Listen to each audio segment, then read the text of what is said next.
In some cases, our reporters and photographers and engineers just happen to be in the right place at the right time, depending on point of view. Tonight, we bring our people in from the storm. They can speak not only as reporters, but in some cases as near victims as wave after wave of foul weather rolled across us from the Missouri River into Minnesota.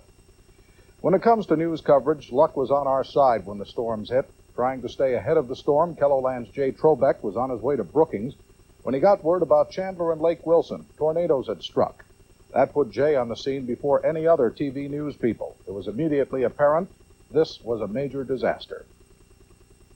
Well, first of all, we better apologize for the communications, but phones are down all along here. There are no communications, basically. Cell phones are the only way we can get out, and we are being hit with still another thunderstorm. More rain is coming down. The town of Chandler has been hit perhaps even harder than the Lake Wilson area. Devastating damage all up and down the town. Trees, homes, windows, roofs, everything has really been hit. The only good news is we still have no reports of any deaths in this area. As we say, there's no sign of life whatsoever here. There is no lights, no power, no phone, no anything. It's just like a ghost town, nothing but us and the electricity in the air. That's about it. Well, Jay, I understand that's one of the problems. There is no electricity in the lines, and NSP says it's likely to remain so. How are people coping with that? Boy, I tell you, Steve, everybody has left here. Everybody has been ordered out of town, as a matter of fact. They have roadblocks set up, so everybody's pretty much out of here. There's nobody here except you and us. Jay Trobeck is with us now, and Jay, it's obvious you were caught up in the situation as much as the story. What were your impressions when you heard about this and rolled into the Chandler Lake Wilson area early yesterday evening, late yesterday afternoon? Well, the first thing that we noticed was that freak kind of damage that you see only in a tornado, the way that the homes were damaged, the type of things like the turned over cars and heavy pieces of equipment overturned. When we first got into town, the first place we went was to some of the housing developments and saw just what the damage was to the houses for some of the people along there. On the western edge of town, there was quite a bit of damage in the Lake Wilson area. The tornado seemed to clip the western edge there where there was all of the homes. You can see that all kinds of equipment was turned over, all kinds of roofs were torn off. Take a look at that. We've got wood sticking right out of a roof. That was a scene down one of the main side streets, and that is where a triage was set up. They had ambulances coming in from all over southwestern Minnesota, and that is the area where they prepared to take people away in those ambulances. They checked for injuries to determine who was the most injured, who had to go first. It was really a model of cooperation between all the various organizations. Almost a first aid setup. It was. Beyond that. Similar to the sort of thing you'd see almost in a war, because that's basically it was treated the way it was treated, and that's the way the people felt about it.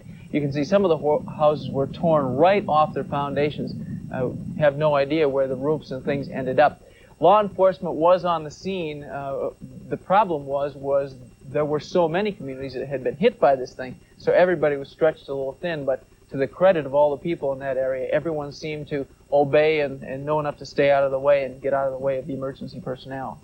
Now we get a look at Chandler, which is just down the road from Lake Wilson. This twister seemed to follow a path right up Highway 91. It did, and when it got to Chandler, one of the things it did was topple that telecommunications tower right onto a parking lot full of cars that's right across the street from the Houston Meat Company, and that's one of the major employers in town. Significant damage, especially on the western side of town. Again, that is the path that it took through the Chandler area. That is a new housing development we see on that hillside. All of those homes were completely obliterated. This morning, the National Guard was deployed to try and limit traffic into and out of the area and to watch out for possible looting.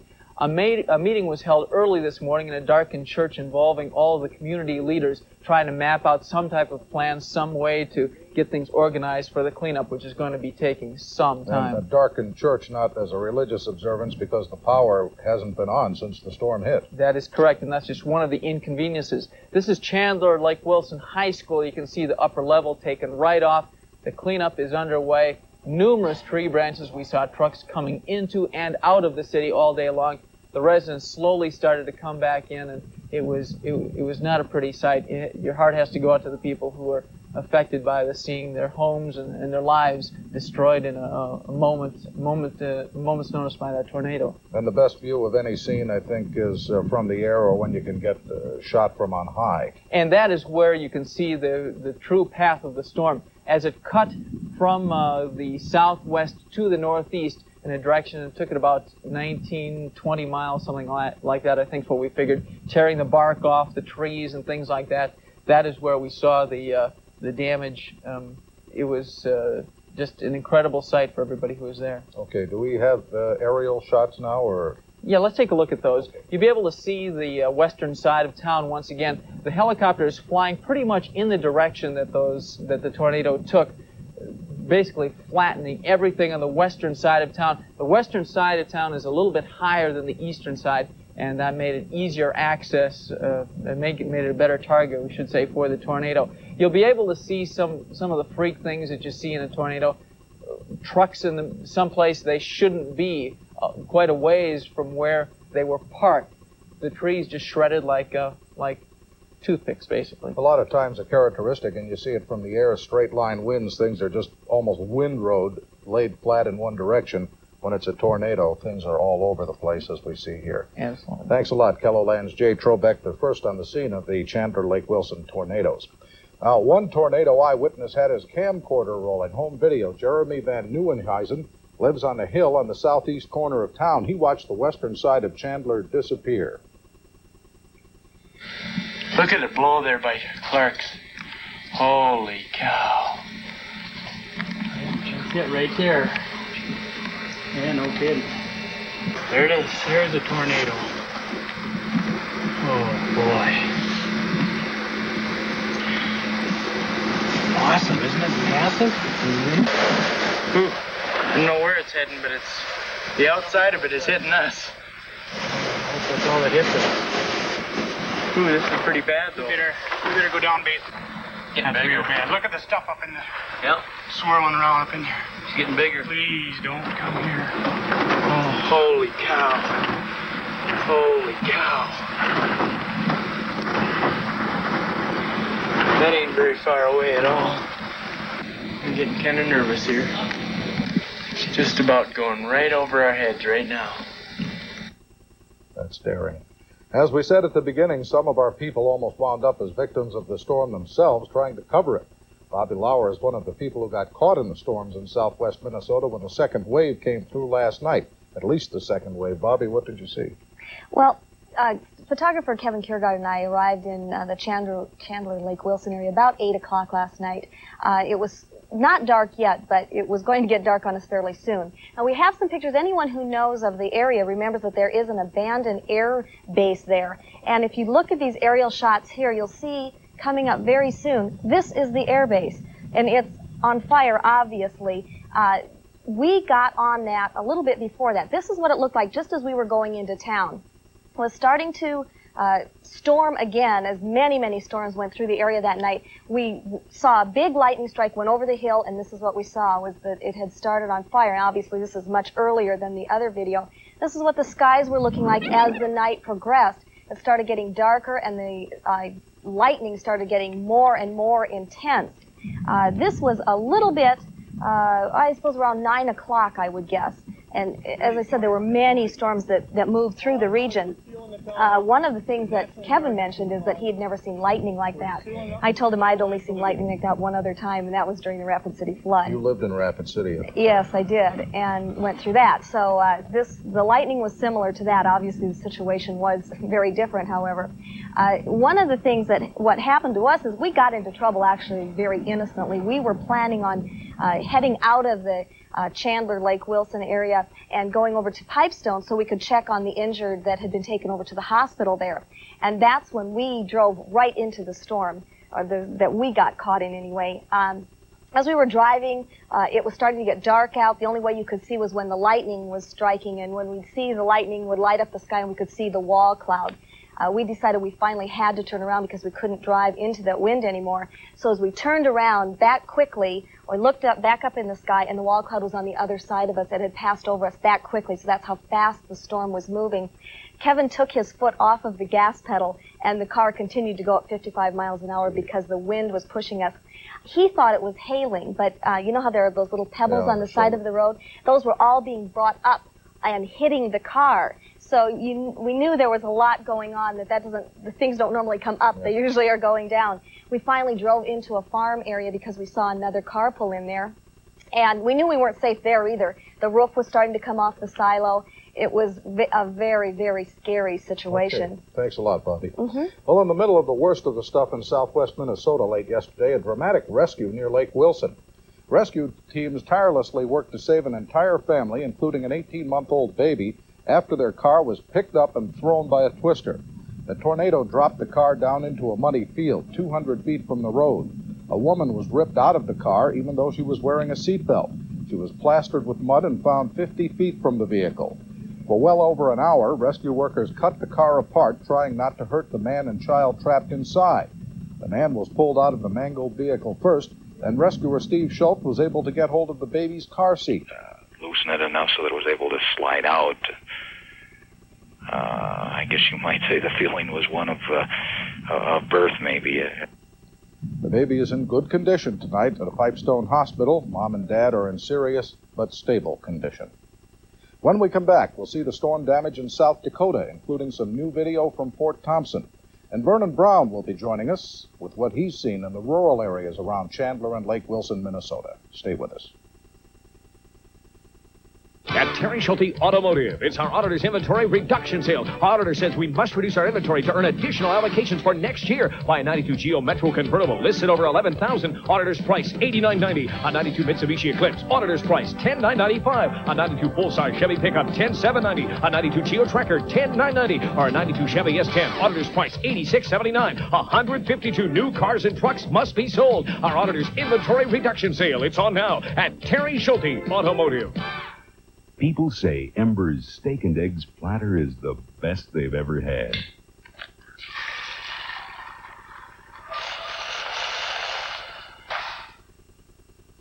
2 farm fresh eggs, 3 buttermilk pancakes, hash brown potatoes, and a USDA choice sirloin steak. Only $3.99.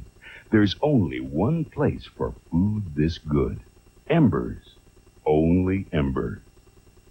Your Quality Buick dealers are having a summer sale. And a winter sale. The summer sale is you can save up to $1,500 on a new 92 Buick Regal. And if you receive this coupon, save an additional $500. The winter sale is a week-long cruise giveaway. All you have to do is stop in and register. It's our summer sale. And our winter sale. Buick stands for quality. Just ask a friend. Come in and register for a cruise today.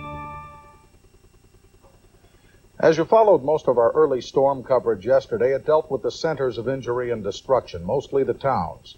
But today, KELO-Land's Vernon Brown checked on the countryside in southwestern Minnesota. There are fewer targets, but they still got hit. Vernon? Steve, like you said, we're talking an awful lot about the damage in town, but there's so much outside in the country, too. Tornadoes hitting here and there and scattering farms. In fact, in Murray County, the sheriff's office estimates that 23 farms were severely damaged. So it's just interesting talking to the people because there's so many stories out there. Why don't we take a listen to a couple stories from people in the Lake Wilson area? And when we heard the call for help, we knew it was bad. And so we shoved Tiffy on the floor and we piled on top of her and prayed. That's about all you can do. Tell me today, where do you even begin? I don't know. I can't believe this is happening. I mean, everything... We had all these trees. We started, from the beginning, and I just can't believe. And then just a couple of minutes, everything is just gone. My car is gone, the garage is gone, the house is gone. But we got each other. And that's the main thing. Just got done cultivating. I put the tractor down there in the machine shed, and the wife hollered out at me that had come across my brother's first responder came across his scanner that there was a tornado in Chandler. We headed for the house and down the basement and Heard some glass come out of the house, a big bang, and it was all over. This is Bruce Hurd's farm right here. His barn collapsed on 300 of his pigs. There were pigs running all over his farm. Here, neighbors and relatives are helping him clean off the barn. I think we'll go in here for a tight shot. You can just see the pigs, the little pigs running around underneath the building. This is inside Bruce Hurd's house. Their house wasn't leveled, but as you can see, it's a mess. The windows are broken out. Everything is dirty and wet. They don't know what extent of damage they'll have there. Like I said, the people are the most interesting part of this. Everywhere we went, Lake Wilson and all over, they just were willing to talk about it, which is surprising sometimes. In a natural disaster, people want to bring the boundaries in around them and not talk to the media, but people were very open with us here. Here's a house that it just peeled the walls away and left the clothes in the closet and the furniture right there. Here's another one in Lake Wilson where a hay rake ended up right in the basement, and that was the mayor's house. That's the mayor's house, and in fact, his wife was who we were talking to earlier, and they survived. Power lines down all over town. They don't know when they'll get power back. This is a business that they're cleaning up. Everyone was pitching in today. It's just remarkable. People coming in from all over. In fact, the traffic became a problem sometimes, Steve. They had to keep people out of the way, and they were, for a while, limiting it to just immediate family coming into the towns. Now, these aren't necessarily tourists. These are people who are coming to help. A lot of times. There were some problems with tourists coming through, sightseers, people taking pictures. They want to save it for their scrapbooks, their history, too, and be able to show their grandchildren what it was like. But the destruction is just undescribable. All day, people were just saying it's unbelievable. They're almost numb from it. Here's more cleanup of the mayor's house. They're just going through everything. Things that are broken, they're just picking them up because, as Judy Gilbertson told me, when you have nothing, you pick up everything. All right. Thanks a lot, KELO-Land's Vernon Brown, who was in the rural areas around Chandler and Lake Wilson today. Back in South Dakota, the early part of the storm, one of the hardest hit areas in South Dakota is the Fort Thompson area. It's also been one of the hardest areas for us to get information about. Here are the latest pictures shot by KELO-Land commercial photographer Phil Heckenleibel this afternoon. Phil happened to be in the pier area on a commercial shoot when he heard about what had happened. The twister in Fort Thompson circled the main part of town, but landed with both feet on a housing area on the edge of Fort Thompson. Of the 7 people hurt, 2 children remain in the hospital at last report. Being fly by. So I told my sister, I said, Alla, we better run down to my mom and dad's. And just when I said that, the trailer house went over. And it was just like you were in a dryer. It just kept going and going. And my niece was standing beside me, but she was gone. And rain was just coming down in buckets, and that wind was so strong. The visitor center in Fort Thompson took a heavy hit as well. Well over 18 homes are damaged or destroyed in Fort Thompson. Several steel power line towers also toppled in that storm. Again, the miracle that nobody is seriously hurt or even dead. Minnesota had the most injuries and the worst damage in terms of buildings, but in KELO-Land, the storm started in South Dakota. KELO-Land's Rick Huffman was the first on the scene after the storm hit north of Mitchell. Rick? Steve, start off with, you had a couple of pretty cocky news people running out there yesterday. Photographer Scott Frederick and I are on our way out to Mitchell, and we're saying, we're going to get us some tornadoes. We're going to get some terrific shots of tornadoes.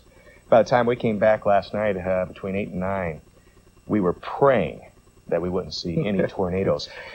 When we first really understood how serious this was all going to be was one of our KELO-TV engineers, Dwight Woolman, was coming back from pier, and he was on Highway 37 traveling south out of Woonsocket. And this is what Dwight saw and heard, and this is what we heard from Dwight.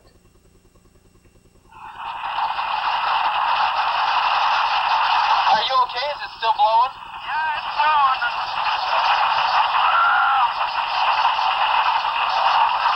Yeah, it's just windy and I can't see 20 feet. And I backed the back end of my vehicle into the wind because it was hitting the windshield so hard I didn't want that broken. And I was laying low and didn't realize it until I was getting hit in the back of the head with some hail. My back window was busted out. Steve, there was so much hail on the ground that this is what we saw when we first got there. A fog laying over the ground, what I would imagine like I've heard descriptions of English moors with the fog just laying close to the ground. Hail in some spots 2 or 3 feet deep. This is the Larry Rummel home, about a mile or so off of Highway 37 to the east. All window damage.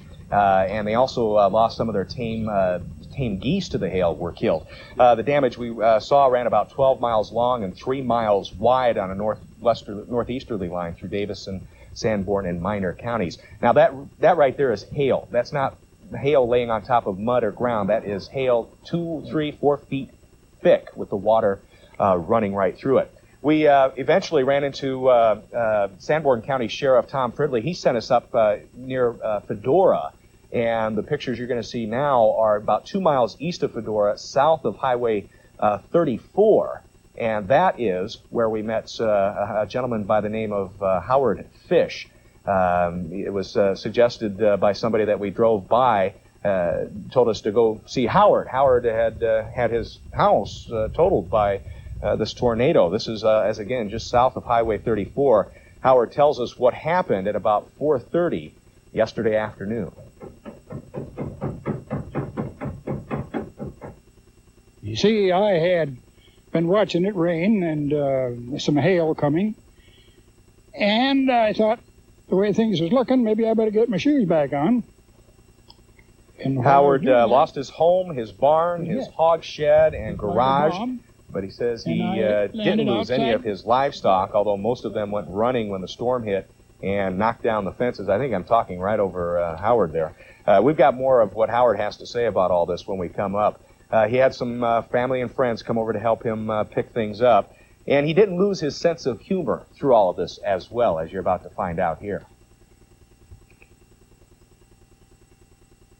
Somebody said you got knocked out. No, I didn't. I don't think so. If I did, I'm still out. What you going to do now? You going to move down the road, or? Oh, I think maybe I'll go to Hollywood and start up a little franchise of some sort. However, around the same time that Howard Fish was tossed out of his home, what we think was a tornado touched down north of Howard, ripping through the Ron Carlson farmstead. Farm machinery, a truck there that you see, trees, and this power line, they're all crunched or shredded.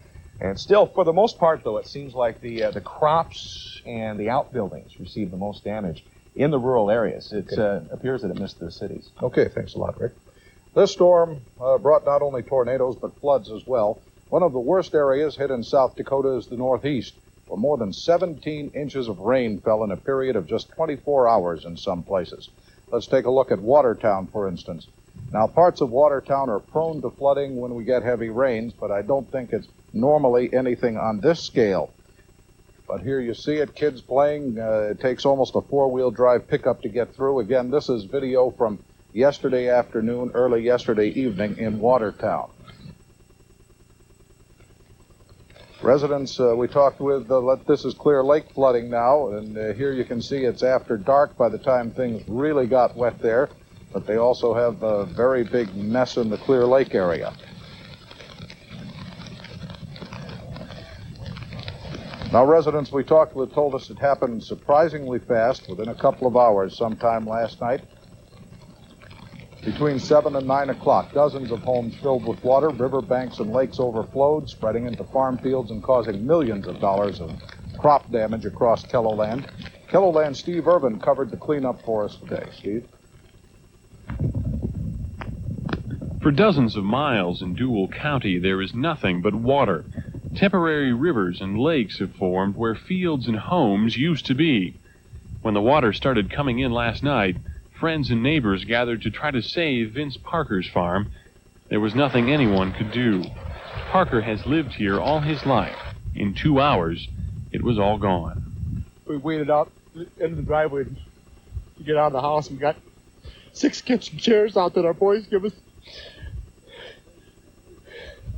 a couple years ago for our anniversary, which is the 22nd of June. That's what we got out. And the clothes on our backs. The Parkers, like most here, are not insured for flood damage. The waters left people all over town trying to salvage family pictures and memories. No lights, that's the main thing. Could be worse. Governor Mickelson spent most of the day touring the area by air and land, along with other areas hit hard by tornadoes. Mickelson says relief is on the way. purpose is to make sure that we pull all of these programs together, but mostly they will be federal, although there are some state programs such as rural rehab money and so forth that we might be able to help. If there can be good news in all of this, it's that few were hurt or killed, at least in South Dakota. People still have each other, but for some, that's all they have. Steve Irvin, KELO-TV News, Dual County. Television really doesn't justify the vast destruction that a flood creates. I've seen floods dozens of times. I'm sure lots of people have on television. And you just can't imagine what it's really like unless you are there, unless you can actually see it. Seeing it on a small screen like that, you can't see all of the water and all of the destruction and how many people it really affects. Earlier today, we got a chance to go up in the National Guard helicopter. This is the same helicopter that Governor Mickelson used to survey damage in 4 or 5 different areas in South Dakota. You look down on this patchwork of farms and small town homes, and you see what look to be lakes and rivers, but they're not lakes and rivers. They've just kind of overflowed the banks of other rivers, and you see football fields submerged. You see buildings sitting in the middle of all these lakes and rivers. It's really quite a sight when you see this vast amount of water, the size of an entire town, really. Now, a lot of people have been caught short without insurance in this. What do they do? Well, a lot of people have been caught short, and the reason for that is because normal homeowners insurance doesn't cover a lot of these things. So a lot of people have found themselves with thousands of dollars worth of damage. They've got to clean it all up themselves, and they've got to salvage what they have left because there is no insurance. This is a farm just south of Clear Lake, and you can see the line on the wall behind that woman. That's where the water was in the home. That's how high it got in that home before it drained out of the home. This is another place with no insurance, but you can see that dozens of people came to help, and that was what was really amazing, is the resilience of all the people in this situation. All kinds of people came to help out and really aid their neighbor. Thanks a lot, KELO-TV Steve Irvin. We'll continue our special report, In from the Storm, with a look at the storm itself. Where does something this big come from when we come back? Drive. It's what every Olympic athlete needs to win the gold. Now, you too can win at the Jeep and Eagle National Drive for the Gold sale. Save up to $29.75 on a rugged Jeep Cherokee. Get an Eagle Talent with up to $1,500 in cash back savings. Or save up to $900 on a classic Jeep Wrangler. So hurry to the National Drive for the Gold sale and experience the thrill of saving. See your Great Northern Jeep and Eagle dealer, where you can expect the best. I guess I never thought we would win. So when I won, my heart was just going kaboom, boom. Dave called me. I went home and watched my wife scream and holler. I didn't believe it. A couple people didn't want to believe it at first. Thompson, boy, are those some crappy numbers. I thought a long time that we'd probably win someday. We're proof that people can win. Lots of winners, lots of cash. South Dakota Powerball. Rain. I used to hate driving in it, but not anymore.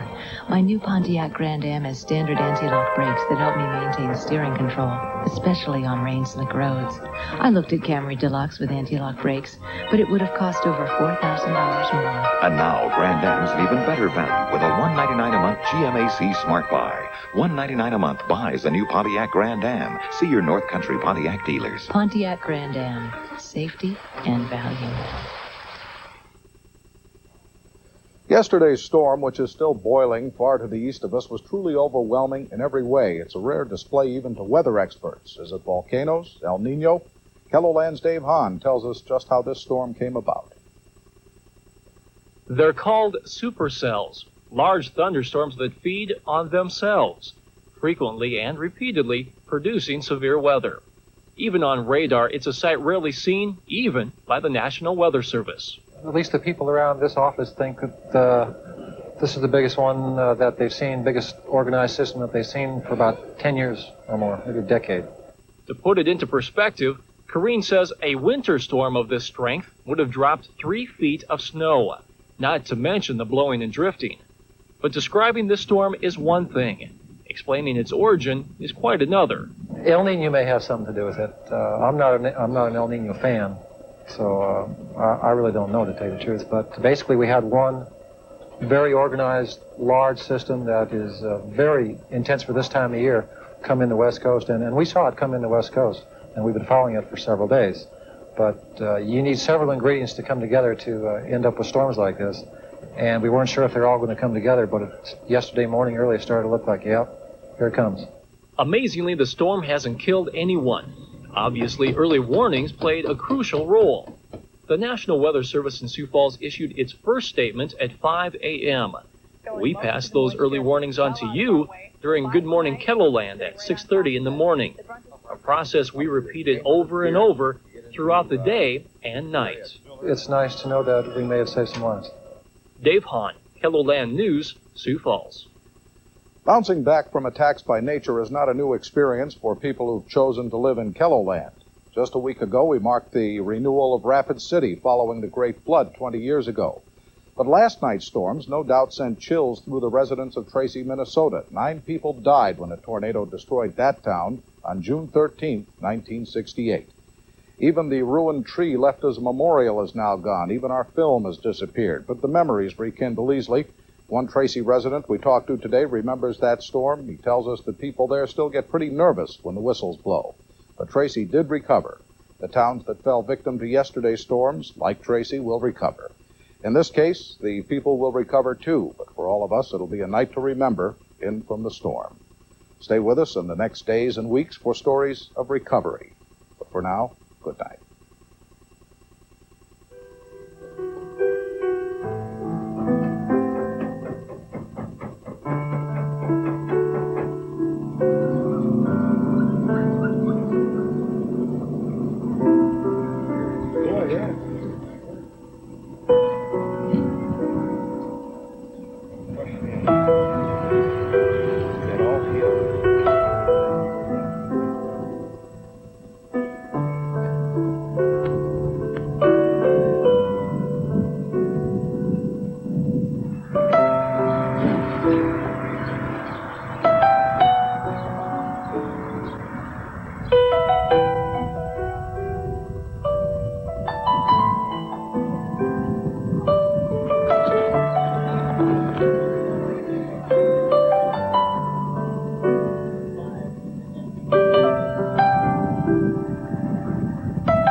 GMC Truck built America's first gasoline-powered truck and went on to make trucks our only business.